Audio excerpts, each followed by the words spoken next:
Rachel and I'm here today to talk about some of my most anticipated releases for the rest of this year. Hopefully this looks alright, but to be honest, it's like past 9 o'clock. The lighting's just bound to be terrible because there's no daylight. However, partners on nights, I was feeling like I wanted to just like have a brew and chat about books. So I was like, well, can sacrifice some good lighting. I've got an Earl Grey tea, the superior of all of the teas, obviously. Yeah, I'm just gonna go through the books that I'm really excited that are coming out this year. One book I missed off my list, so I need to look when that comes out because I've done this list by the actual like time that they come out. It's all in order, so I feel like I can't just like slot it in anywhere. I'm a bit of a control freak about things being in the exact order. November 15th, right, this is the last book on the list. I'm glad I looked that up because I was gonna like mention it first.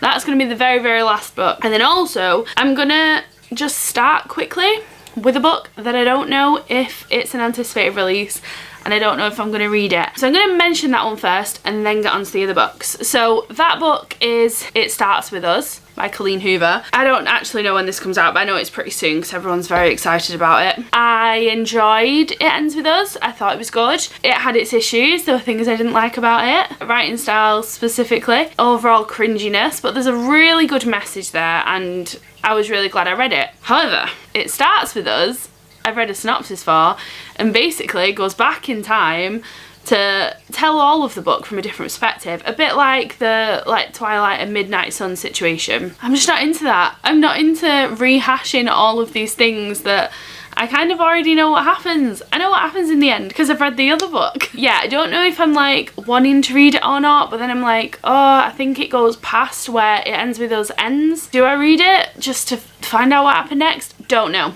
So yeah, we're not sure if that's an anticipated release or not, so I thought I would mention it briefly at the start because yeah, just not sure. With that not being an anticipated release, let's jump into the first one, which is Gaia, Goddess of Earth by Isabel and Imogen Greenberg. This is graphic novel-y.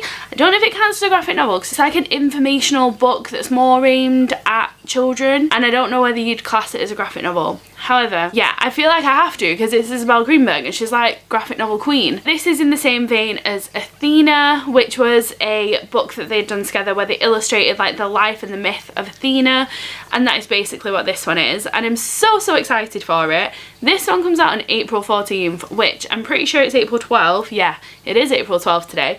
So I was like making my list and I was like, I need to film and get that video up so that, you know, I can actually mention how excited I am about the book because it's pretty much nearly out. By the time I put this video up, it might be out already. You could crack on and get it bought. I probably already have done. Love illustration style for Athena. Super excited for this one. Book number 2 will come as No Surprise 21.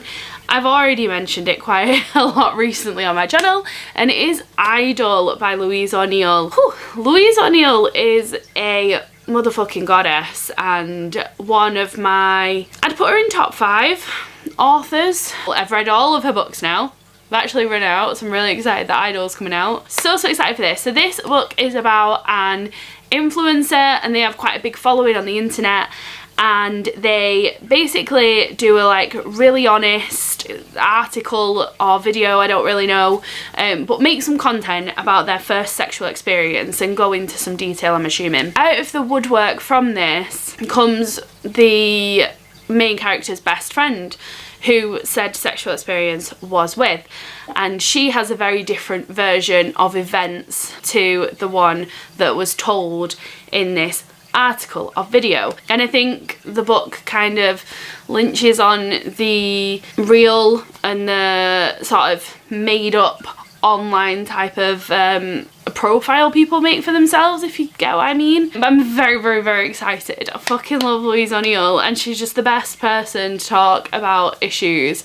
She makes such good like political points about the world we live in through fiction, and I love it, and I just, oh, absolute goddess, love that woman. We'll be getting that book immediately when it comes out, which is May 12th. And then the next book is also out on May 12th, and it is I Kissed Shara Wheeler by Casey McQuiston. Embarrassingly, I've still not read One Last Stop by Casey McQuiston, which makes me very sad. Yeah, I read Red, White and Royal Blue, absolutely adored it, wanted One Last Stop straight away, and I got it for like my birthday or Christmas. It was one of those off my parents.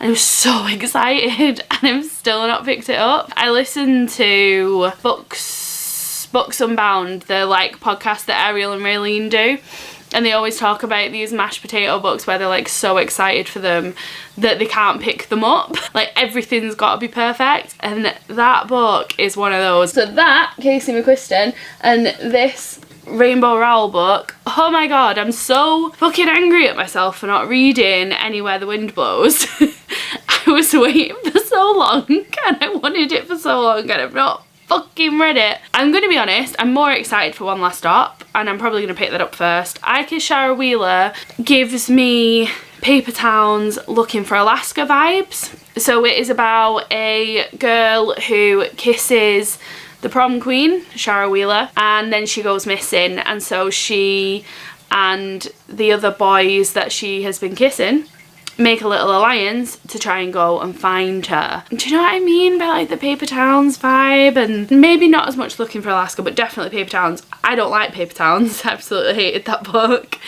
So we're on a bit of a unsure, but Casey McQuiston writes gay romance, so we've got to be all in, haven't we? Because gay romance is the one. So that one is also May 12th. So the next book is Girl Crush. This is by Florence Given, and this is actually her debut novel. I don't know why it's come up. I don't know whether she just has an amazing PR team or whether she's got quite backing behind her as a person already before she wrote this. I don't know. The main thing is I saw that it was being marketed as dark feminist comedy and I was like, fucking sold. That's all I need, completely. Linking this back, this is a little bit similar to Idol by Louise O'Neill by the sounds of it. So in this we are following a openly bisexual influencer on the internet. The story sounds like it concentrates on the dichotomy of online life and real life and how much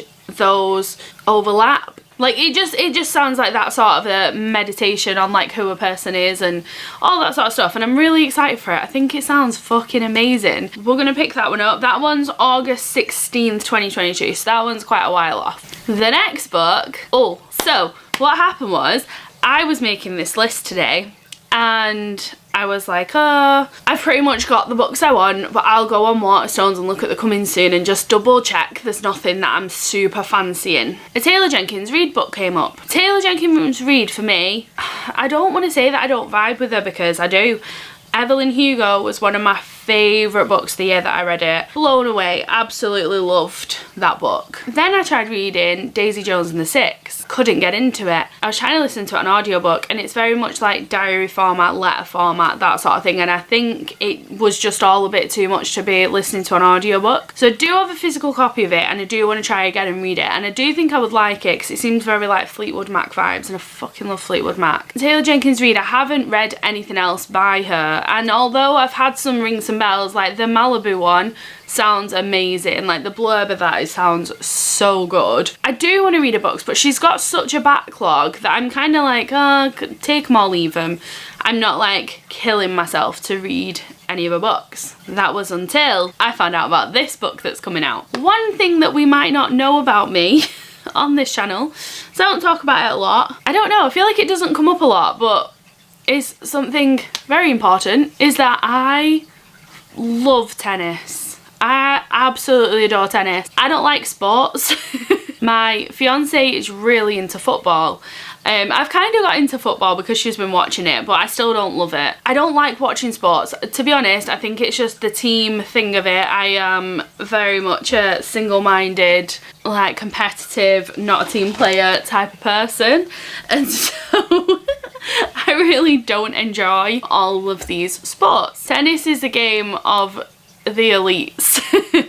The fitness that you have to have as like a solo tennis player to see a full game through, like it can last a ridiculous amount. You could be playing for like 4 hours and it's only you. Like a football game you could play for like 2 hours, but you know, it's spread out between like 11 of you. Tennis is a whole different ball game, and to me, there's so much more talent involved and I fucking love it. I love it so much. When Wimbledon comes around, literally you just don't see me for 2 weeks. I'm like underground, all I do is watch tennis. Taylor Jenkins Reid has a tennis book coming out and I've seen the book on the homepage and I was like, oh, should I click on it? I don't know if I'd really fancy it.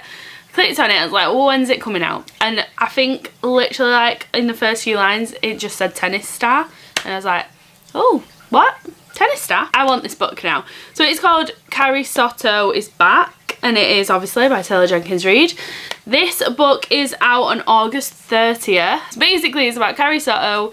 She is top of the game, broke all the records, holds now all of the women's records. I think for just singles tennis. It doesn't go into detail, but it doesn't sound like it's like doubles or anything like that. Someone else is coming onto the scene and has broke her well, not coming onto the scene, they must have been there a while if they broke her record. Even though she has been retired for a few years, she decides actually I'm going to get back to it and I'm going to start playing tennis and I'm going to try and get my record back. That is enough to fucking sell me on a book. So I'm definitely going to be picking that one up. The next one I don't have that much to say about, but it is Undoctored by Adam Kay. This is coming out in September 15th, 2022 and this is his like newest edition of his memoirs. I've read 'Twas the Night Shift Before Christmas and me and my partner are reading This Is Gonna Hurt and yeah, it's a book we enjoy reading together, so probably going to pick up the next one and continue to read it together. There's not really much else to say. I enjoy that they're quite cutting. I don't mean that as a double meaning type of thing. I mean, he's quite sarcastic. But yeah, also a surgeon. Anyway, next one is The First to Die at the End by Adam Silveras. This is out on October 4th, 2022, day after my birthday, as though it's a gift from Adam to myself. And this book focuses on the first couple to be affected by the Defunkt broadcast. If you have no idea what I just said, they both die at the end. There is a technology dystopian type of element to it where there is a death cast every day and people get a phone call saying you are going to die today. It could happen at any point on this day. We follow two boys on their last day and it's so cute and I cried so much. It's one of those books as well because obviously it all takes place in one day because they're gonna die on that day. That's the only day. So it's so fast paced that I read it so fast. I remember I just couldn't put it down at all. And so I have really fond memories of just furiously reading into the night, which is like obviously like the best nights if you're a reader. Very excited that there's a new one. That's the kind of thing I enjoy. Like with the Colleen Hoover going back in time, it's like you're going back in time but you go into characters who were in the other book and I already know what happened to them. I already know what they did, so you're just rehashing old content.